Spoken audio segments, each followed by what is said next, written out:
Hello, everyone. My name is Beth Brady, and we are here to talk about hiring Hispanics in the marketplace. And we have this wonderful panel here. I am not going to introduce all of us because we want to get right into it. All of our bios, myself included, we're listed here by name, and our bios are included. So please feel free to go look us up and hear what our backgrounds are. But I am going to kick this off with a little story. I work for a fractional CMO. I work for a number of companies, and right now I'm working for several. And one of the companies, we are working very hard to hire a very senior level, a vice president of business development. And we've gone through 3 recruitment agencies and have yet to come up with the candidate, with a slate of candidates, let alone the winning candidate. So I start with that, and I'm going to throw it over to Hugo, and I'm going to say, what do you think is going on there? You know, you're at P&G and you do talent acquisition, so help us understand what is going on, filling a very senior level position with us specifically trying to find a Hispanic candidate. Yes, and I think unfortunately that's a reality that we face on a day-to-day basis in talent acquisition, and I believe that it's across all levels, right? And I think sometimes what I believe that is important, or what we try to coach our organizations, is about workforce planning and planning ahead of time into the pipelines. Because when we have contradicting priorities in terms of serving up the business as quick as we can with diversity, it could be a conflicting priority. So we try to plan ahead of the time, build the pipelines, connect with candidates, and build these diverse pipelines in order to cover the positions when we have the need and recruit ahead of the need. Because unfortunately, trying to do it super quickly could not be very efficient for diversity. John Shipp, who for everyone goes by Shipp, so that's what we'll be calling him, Shipp. So tell us, what are your thoughts on this topic? Yeah, so I think a lot of it, there's two streams I think that really play into this. One is a reputation stream. So if you look at talent and what's going to make them want to come to your organization, a lot of it has to do with reputation, right? So if you have a reputation for promoting diverse talent and you see diverse talent inside the organization, that reputation will attract specific talent. I think the other one is more about the sourcing. And I think traditionally, when organizations look at where am I going to hire someone from, they look at what are my pockets of schools, or what are my pockets of organizations that I've worked with before, and I'm going to go to those because it's always worked. And especially when you're trying to improve diversity, sometimes you have to step out of that archetype or that structure that you created and say, I'm going to fish in different areas. And ultimately, I think when you do that, you end up getting more diverse talent. So that will probably be my provocation on this one. Focus on reputation and selling that story, and then also looking at a different source. Thank you, Shipp. That's very helpful. So the next question I'd like to throw out to Nina, who represents, a very small portion of the Hispanic population as a CEO and founder of a very large company. What do you think, Nina, are the most important barriers that keep Hispanics at a disadvantage during the hiring process? Well, 2 quick comments I want to make. I love what Hugo and John said about the last question, and I just really want to add the labor markets on top of that. Today in America, we are talking a lot about diversity. So today there is a heightened awareness and a heightened intentionality about diversity. And it just makes the labor markets really hard. I think people of color are in high demand, and you have to be, both to their point, what Hugo and John said, very strategic and very targeted. When I looked at that, when I listened to your question, I'm trying to speak in generalities. Mm-hmm. And generally speaking, now this has changed. I will caveat that my answer has changed in the last decade, and I would have said education. That has changed in the last decade. Today, in very large cities like California, we have a 70% increase in the amount of Hispanics that are getting a college education, but that hasn't always been the case. And so I don't know that there are barriers in bringing Hispanics into a corporation at an entry level. I think the barriers exist at a C-suite level, at a managerial level, at a VP level. No different in the Hispanic business community, by the way. There are 4.6 million Hispanic-owned businesses in this country, but very, very few, less than 10% or over $1 million in revenue. So I don't think the challenges are at the entry level for a candidate or for a business starting the business. I think the challenges is kind of moving up. Thank you. Thank you for that. I'm going to flip to another question unless someone would like to add to Nina's points. Yeah, actually, Beth, I'd like to jump in there because really, really great comments. I think the issue that we have is representation. Our customers today connect with the brand. You have to be authentic. You have to mean something. They have to feel like they can be their own true self when they're interacting with the company, and more importantly, when they're an employee or a team member of the organization. That's actually what leads to the first question. The gap that we have in representation at the C-suite or the executive level is because we have a lack of representation across organizations coming in the front door, and then somebody giving them that mentorship and that guidance to help throughout their career, and creating very diverse pools so that you're hiring the right candidate. And I think that's where this challenge comes in. As I said, I think it's only 4% of all Fortune 500 companies have Hispanic representation at the executive level. But you have to represent with good quality positions, professional positions, bringing folks in, fostering that talent, and then promoting that talent. Mm-hmm. And so we're a little bit behind, but I think you can't begin planting that tree, right? That old saying, when's the best time to plant a tree? 20 years ago? The next best time is now. You have to get at it right now if we're going to see a difference in the next several years. That was great. Thank you for that. I'm going to throw it over to Hugo again here and ask the question of what is the role of HR in managing this issue? And it's not just Hispanics, but it's diversity in general, but certainly Hispanics at all levels need to be represented better. And it's not just represented. There's a whole point around development that is also critical.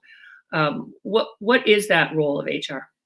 That's a great question. And actually, I love all the comments, because in the first question that you asked, I kind of struggled a little bit trying to point like the specific case of an executive in a position, but I believe it's a funnel. To Nina's comment, it depends on the position and depends on representation. It depends on availability, and every position could be different. So I think we as HR people, we need to play a role in being intentional, understanding the roles, understanding what we're trying to recruit, understanding availability in the market, understanding areas that we have to be very intentional, develop the talent, but also representing our stories, our employee value proposition out there so people can see themselves in high levels in the company, executive levels in the companies, and entry levels in the companies, and feel that they could be their true self and have that family inside the organization. So I think, to your question, workforce planning and being very intentional in terms of understanding availability and buckets of areas that we have to develop to make sure that we can get that representation. That's great. Beth, if I could... I was just going to throw it over to you, Nina, to add on to that, because I think in the IT world, this must be a real challenge. I know when I worked in financial services, that was always the standard was, well, there's not that many available talent in the financial service, but IT, I imagine, is one of those areas. I love what Hugo was saying, and I just want to build on his answer because it was right on the money. Human resources has the opportunity to track and measure. That is so critical. I find that we have to be sincere about diversity, but we also have to be serious, because there are people and companies that are sincere about growing their diversity, but being serious means that you track, measure, you track trends, you understand why they're leaving, how they're coming, where they're going, and you track it, you measure it, and you duplicate it. So for me, that is critical for an HR department. And today we have so many tools to do just that. What I would add is what I have seen. I've had the pleasure, I serve the Fortune 500, and oftentimes, because I'm an advocate of the Hispanic community, I get the opportunity to speak internally to these companies, to their ERG groups, to their executives. And what I have found is the companies that win, the companies that really understand this, they understand that it's not just about bringing talent in at the entry level, but growing them. And so I find that they do two things really, really well. Number one, they capture the individual as they're moving up. They highlight and create a program that highlights rising stars of the company or people that have a good trajectory. I think, and then they bring them together they bring them together to grow as a cohort, because there's studies that done is that when you're growing together collectively with people to your right and to your left that are feeling and going through the same experiences that you are, you can make that journey and that innovation much more rich to experience. And so I've had the opportunity to address certain groups in corporate America where Hispanics are a group, the prominent, the ones that are rising stars, and that the company is intentional about coupling them with mentors and with sponsors. And then the second thing that I've seen companies that win really do is they give them stretch roles. We cannot grow unless we are provided the opportunity to do as such. Those stretch roles are really critical, and HR can send that message to its senior level in the company. So to me, it's those stretch roles, and it's capturing them and really elevating them on their way up. Thank you, Nina. That was really awesome, those comments. I'm going to throw this over to Cesar and then ask Shipp to comment after him. But what Nina referred to is that sort of community that you need to help build, so that you have people that you can look up to, but people on either side of you and people that you can mentor coming up. What is the role of the ERG, right? I've been in many companies where way back in the day, and I don't want to date myself, where the ERG was more of a social club. But these days, I think with diversity being such a huge issue and such an important, as Hugo said, workforce issue, they need to, if they're not, play a different role. So Cesar, can you comment on that? And then John, can you give me your thoughts on that? Yeah, great, Beth. And you're right on. I think when we first got into the world of ERGs, it was about flag, food, and fun at the end of the day. But really, was that moving the needle? Was that making a change? And that got old after a little while. You can only do so many tastes around the world in the cafeteria. So what we really did was being very intentional in American Family is shifting to a BRG, so a business resource group.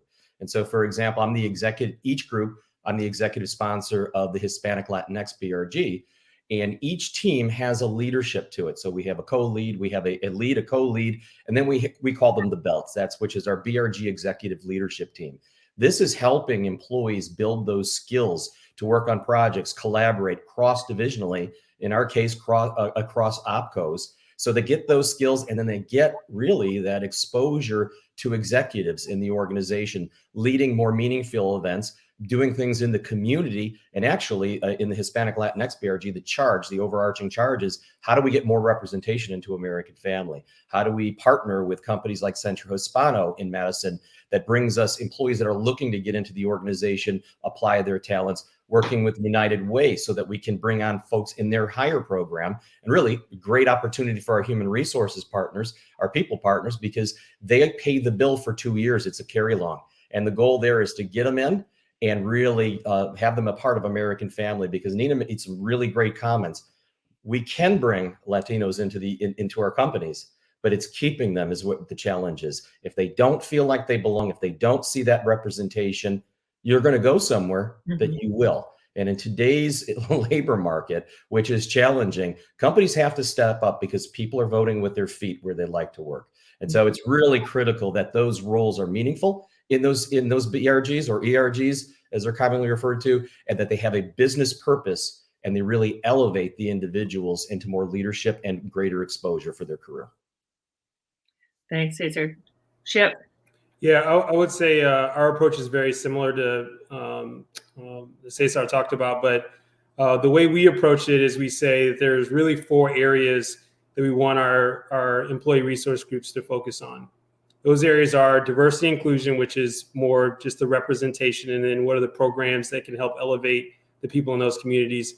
The second pillar is marketplace. So thinking about how can we connect with consumers in those specific demographics. So who better to help us understand that than the people that are in that community.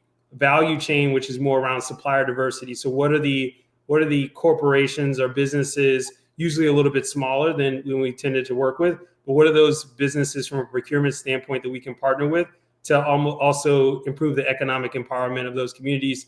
And then the last one is more community support. which is how can we impact those communities and help them grow, whether that's through education or equality and civil rights. So we've taken a very similar approach where we say you're not just a club, you also are pulled into our business, and we have expectations of them that they're presenting out to our executive leadership on a quarterly basis to give us insights on these particular pillars and what we should be doing.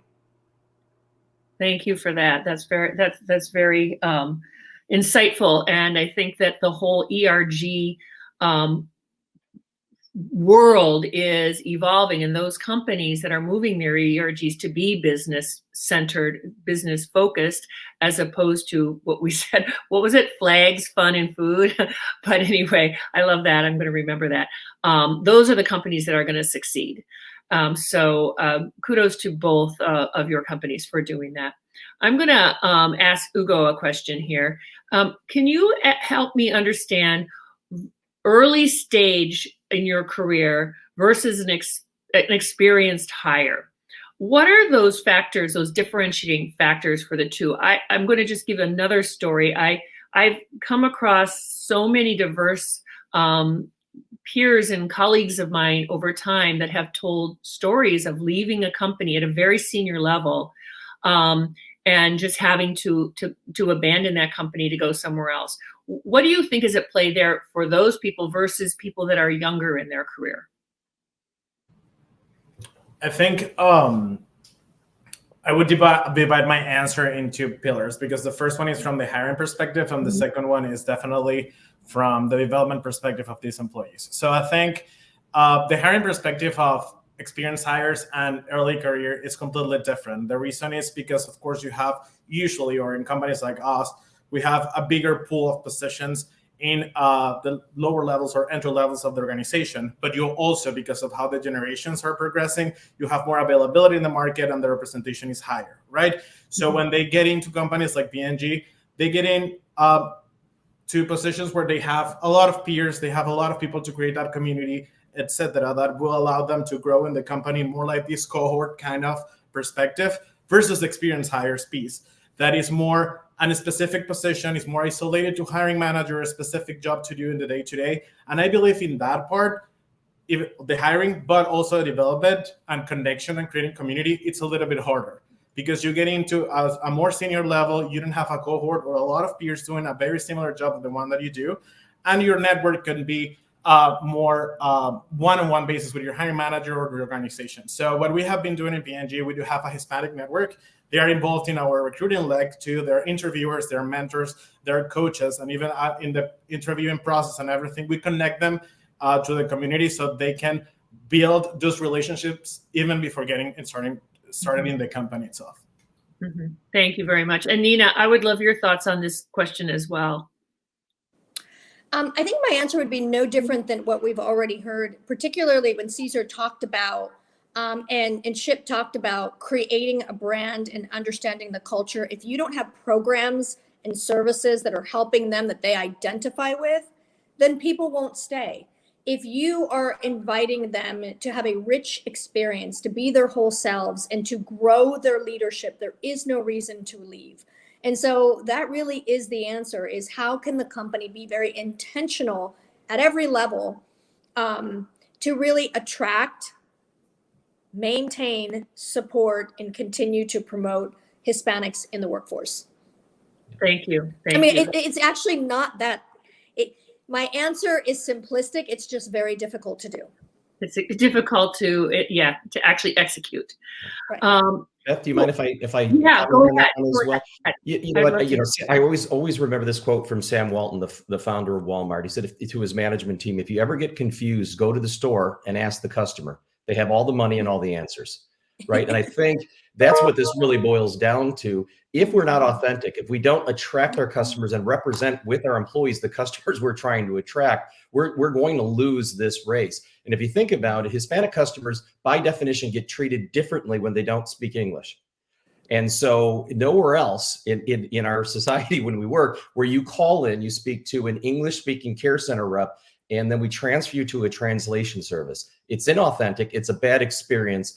And you pay the same premium as all other ethnicities coming into an organization. And so I think that intentional piece is setting up units. We have a 70-person call center exclusively Spanish speaking, which means it's led only by Spanish speaking managers and operations managers. That attracts people to the organization. It is our highest customer satisfaction team in all of our American Family Care Centers. So it's really being authentic and putting it out there and making sure your employees and the value propositions that you have for your brand and your customer come together. You know, and companies, just to add to that, I love what you said, Cesar, but one thing to keep in mind about the Hispanic community is that we're very loyal, a very loyal community, and we are watching. And so those little things that you're doing with intentionality are important, and they do contribute to the experience. Yeah, and I was just going to add that having worked in the financial services industry as well, I know for a fact that it's a very complex world, and a lot of what we do out there has complexity to it. And if somebody isn't a native speaker, if it's their second language, and you're asking them to understand really complex, information, and they're having to do it in a different language, it's of course a huge barrier. And so I applaud what you're doing at American Family. That is really important to be able to do that in all industries, provide information in language so people know what they're getting into. I'm going to switch and say, okay, all of this is what the company can do internally. We've talked about some of the things that need to get done, but what are some of the external resources that are available to companies to be able to help them along? And I'm going to throw it to Shipp to start with that one. Yeah, so our group, our talent acquisition group, has invested into a lot of research firms, and in these research firms, what they do for us is I'll use university as an example. Traditionally, we hire a lot of engineers because we're a beer industry and we make things, right? So a lot of our engineers are in these main schools, and that's where we've always gone. But these research firms, what they'll do for us is they'll say, here are other schools outside of these Big Ten schools that also have the same types of degree profiles that you're looking for, but they have a higher diverse population. And then that becomes part of our agnostic approach in being able to say, I'm going to still go to these schools that have always given us great success, but then I'm going to also go to a school that maybe I traditionally didn't go to, but then the Hispanic population of that particular university is much higher, say ASU or something like that. So I think that's one way we use a lot of the research firms. The other thing I think is, measuring your success. I think that's, what Nina talked about is if you don't measure what you're doing, then you obviously can't improve. So we used a lot of third-party groups to kind of measure. I mean, part of this is EEOC compliance, but we use third-party groups to measure and say, in these particular locations, which you have corporate headquarters or corporate locations, here's the actual demographic. And with a little adjustment to your recruitment strategy, you can actually match what the talent availability is in those areas. If we don't have that information, then we can't say that, hey, there's a gap for us to actually be improved on. So that's how we use our external partnerships in a couple different ways. One for research, and then one just to give us the insights on what's the market availability. Hugo, what about what you're doing at American Family? Are you using external resources, and if so, what do those look like? And actually, I'd like to know that I think everybody would like to know that, listening from each of you, is what you're doing that they could also replicate. Yeah, I'm gonna start with P&G in general, and what John was sharing is spot on. So I think it's related to being very intentional in terms of understanding what's out there in the market, understanding availability, geography, schools in general, where do we have representation, and make sure that they are aware we have opportunities for them, right? It's just being very clear in terms of our channel strategy, how we communicate our opportunities, where do we communicate our opportunities, but also to add value to these communities. So we do it through our brands. We do it through talent acquisition, making sure we have representation on school teams and alumni from different schools that can go back and give something to that community, right? Have networks there, share study cases, mentoring and coaching to make sure we have those pipelines. We also invest on programs in high schools for diverse candidates to make sure that we can engage with them since they are early in the process. We have scholarships, and we partner with organizations that have a pool of diverse talent to make sure that we can expand our message. So I think it's been intentional, understanding where the talent is, creating opportunities, and partner with the right organizations to get a high reach, I would say, in our communication. That's great. Thank you. Nina. Beth, what I would have to add to this conversation is the answer is all of the above, because having great partners, whether they're community partners or educational partners, and even a variety of others, are critical. But for me, where I sit, this is an area that I'm very familiar with. And the answer is software tools. Today, we have more software available to us than ever before.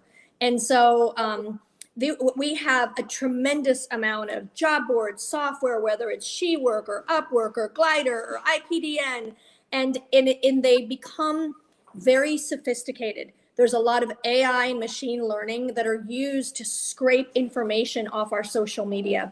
I'll give you an example. It happened to my relative, actually, my cousin. She's a video programmer, a director of video programming, but her passion was cycling. She just loved cycling. She was a triathlete. She posted about it. She was very authentic in her posts.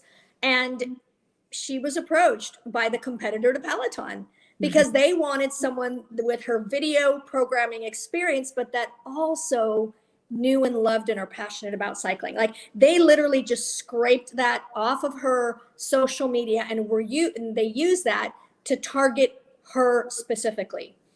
These tools have become so sophisticated, and HR has an opportunity to really understand them in a deep way to target the kind of people that you would like. So I just wanted to say that software has evolved so much, and we should certainly take advantage of it.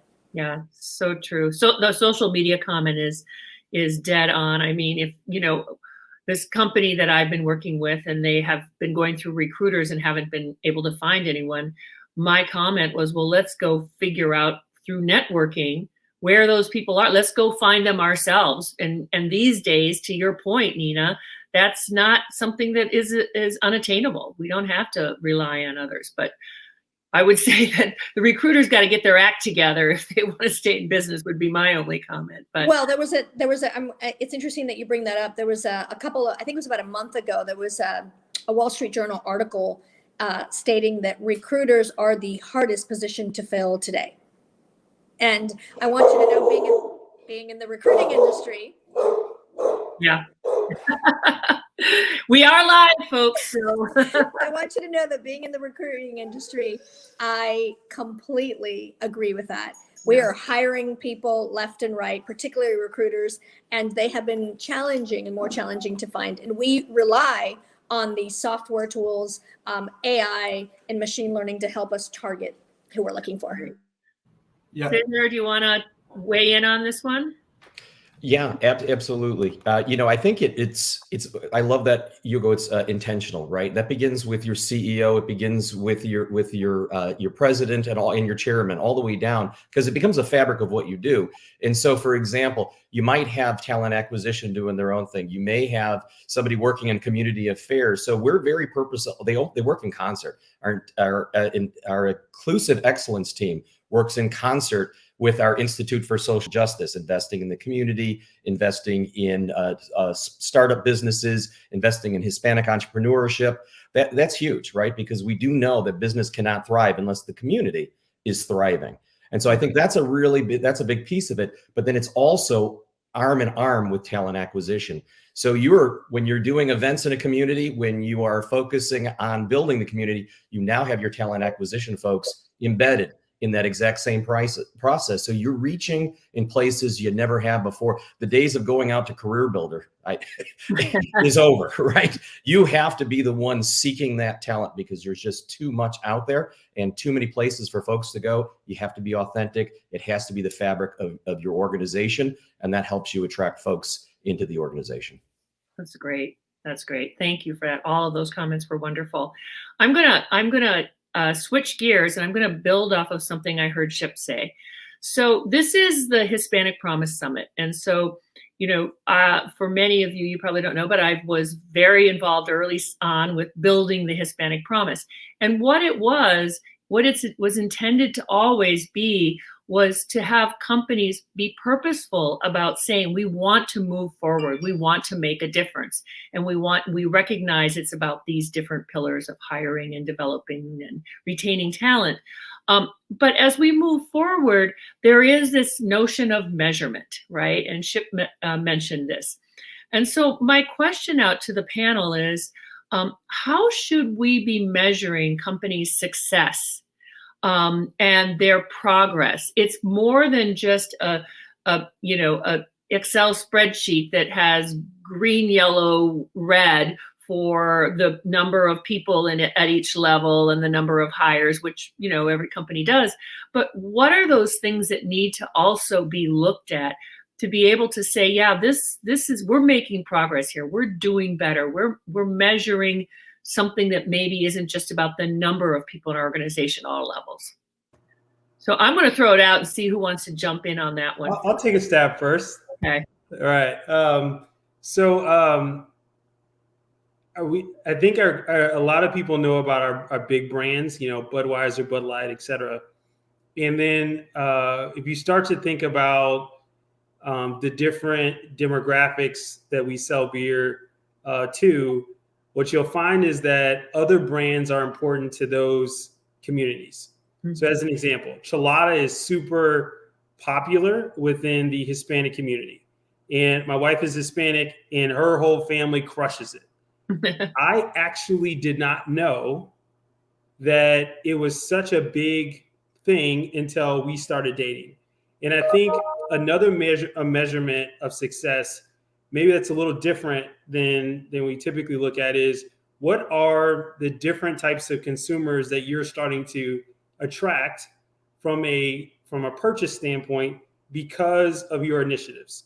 So if I am a leader and my entire team is homogenous and I do not have someone from a particular represented community, the likelihood of me thinking of creating a new brand that's going to be attractive to this community, in this example, if I have no Hispanics on my team, how would I even think to myself, there's this other brand that perhaps we can go after, or this other style of beer that meets this occasion if I don't have people on the community. So I think one measurement that we've started to explore is, what is our actual market penetration in particular communities as a result of our diversity and inclusion initiatives. Wow, that's awesome. What about others? Measurement. What are ways to measure our success, our progress going forward? Some that maybe your companies are doing, or some that you think that we should be figuring out how to do. Well, Beth, I would say it goes back to the first comments I made at the beginning of the program, which is representation. Really, you don't want to get into this place where it seems that there's a quota system going on. But if you're representing your consumer, your public, the population of the United States, the last time I checked, the US is 50% women. The world's 50% women. So why wouldn't we have women in leadership positions and equal representation across all levels of the organization? Why wouldn't we have that for Hispanics, and not just in entry level, not just simply in service industry type work, but meaningful, powerful work that drives communities? And I think that's what it boils down to for me is, do you have your representation right? Because if you don't, you're always going to have a gap with your consumer. Yeah. So Beth, I love what Cesar just said. And just building on that, this is exactly the argument of why we need diversity, not just Latino, but diversity of thought. In our boardrooms and across, beginning with our boardrooms and across all companies. There are studies done by the Hackett Group, studies done by McKinsey, that will show companies that have more diversity on their board, generally speaking, do better financially. I don't know if there's a correlation. I'll let you guys decide, but the studies are there that a diverse board equals a thriving, a stronger financial reputation of the company. So, yeah, no, I think that's a really good point. And I love what you said, Cesar, because one of the things that Claudia and I have talked about is for what would be a BHAG for this whole effort? And one of them is that exactly your point, Cesar, that Hispanics would be represented as it represents in the population at all levels. So if Hispanics are 35% of the population, they should be 35% of the board. They should be 35% of the CEOs, 35 all the way down, and that goes for every population. And so to set something like that, and that is about representation. So I love that, and I love that notion. What about the others? What about Hugo? What is your thoughts on this? Yeah, I agree with everything they said. I think one of our main purposes with diversity in general is represent the consumer that we serve and making sure that we have them represented in every conversation we have in the company and decisions we make in the business. And I think the way to achieve that is what Cesar was saying about making sure we have representation, and something that you cannot measure, but it's our main purpose is making sure everyone can be themselves in an organization and see themselves reflected, have that family and community that they need. And I think when you see that in the hallways, it's the most fulfilling way to go to work, regardless of where you work or what you do. So I'm fully aligned with all the comments. Great. All right, we are running down to the end of our panel here, but I'd like to throw a question out, one final question for everybody. And I'd like you to sort of, recognize that we are we have a lot of people watching this panel. Well, what specific advice or approach would you recommend that companies take to attract more Hispanic talent? Like, what would be the one or two things that you think would make a bigger difference? And think about it from, you get a lot of excuses of, well, for example, the hospitality world, we have a huge amount of Hispanics in the hospitality world, but guess what? They're not at the senior level. So what's that piece of advice or direction you would provide to those listening? Let's start with Hugo. I would say representation and visibility. Representation in every stage of the process. The stories that you share in social media, the people that can interact with them. We need representation so they can see themselves and they can have the opportunity to ask questions and be reflected there. And visibility on stories, our employee value proposition, our leadership positions, and have the ability to share those stories. And I think that makes a ton of impact. Yeah, and by the way, kudos to P&G for doing such a tremendous job of representing diversity in their advertising, which is a huge problem out there. And I think that you guys have been a leader in that. John, what's your thoughts on this? What should people be looking at doing? Yeah, I think the representation piece is, it's very clear. Everyone's on the same track there. But then also I think that you have to have brands that people admire. And if they feel like something that is unique to me is something that this company also supports, then I can find a home there.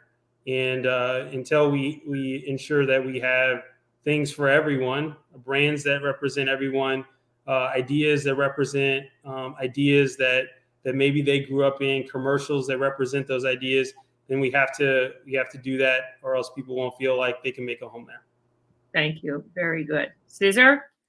Well, I think, everyone's comments are right on. I think when you bring it back inside your own house, it's really about advocacy. It's about everyone as a leader, taking that little step to make someone feel like they can move their career along the line.